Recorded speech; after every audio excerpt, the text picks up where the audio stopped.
আসসালামু আলাইকুম। অনেকদিন বাবার বাড়ি বেড়ানোর পর সময় আসলো চলে যাওয়ার। তো হাসব্যান্ড আসতেছে।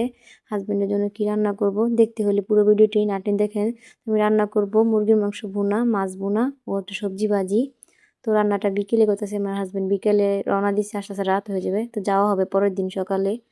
তো মাছটা ভাজাতে বসতে দিয়ে কিছুটা সবজি কাটা বাকি ছিল, তো কেটে নিলাম। তো আগে থেকে সব কিছু রেডি করে নিছি। আগে থেকে রেডি করে থাকলে রান্না করতে সুবিধা হয়। তো কাটে কুটে নিছি আগে থেকেই।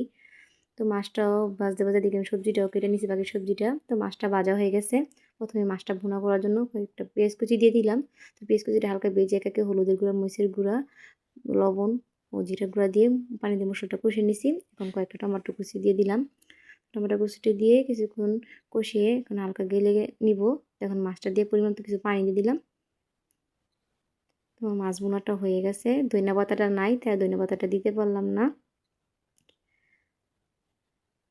তো এখন এই কড়াইতে আমি মুরগির মাংসটা ভুনা করার জন্য তেলটা দিয়ে পেঁয়াজ কুচি দিয়ে দিলাম। তো হালকা ভেজে দিয়ে দিব কয়েকটা গোটা গরম মশলা। এখন দিয়ে দিব আদা রসুনের পেস্ট। আদা রসুনের পেস্টটা দিয়ে ভালো করে ভেজে নিব। তো এখন দিয়ে দিলাম 2টা তেজপাতা।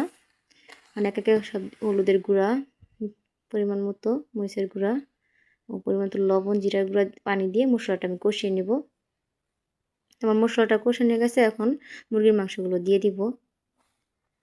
তো মুরগির মাংস দিয়ে নেড়েচে ঢেকে দেব।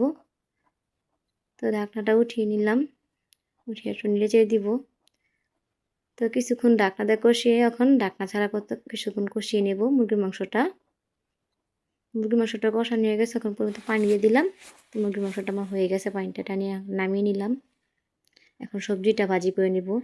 তোমার আজকের রান্না 3টা রান্না কেমন হলো সবাই কমেন্টে বলে যান। ভালো লাগলে চ্যানেলটিকে সাবস্ক্রাইব করে লাইক করেন, ভিডিও শেয়ার করেন।